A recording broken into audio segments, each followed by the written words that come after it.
pagkain ng paksiw na ayungin, bunutin ng palikpikatang na tirang tinik para sa pusayan.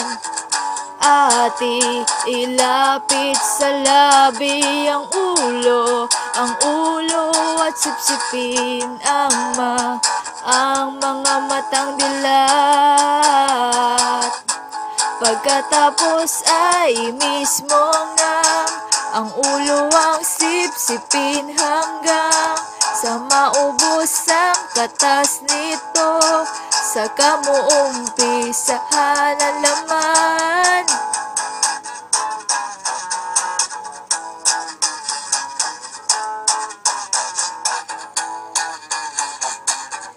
Ganito ang pagkain ng paksiw na ayungin, bunutin ng palikpikatang na tirang tinik para sa pusayan.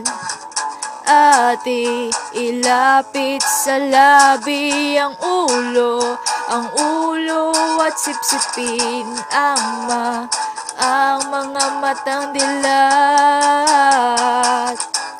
Pagkatapos ay mismo ang ulo ang sipsipin hanggang sa maubos ang katas nito.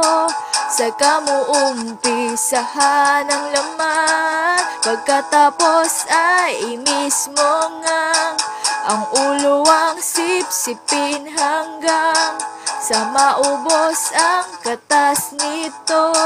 Saka mo umpisahan ang laman.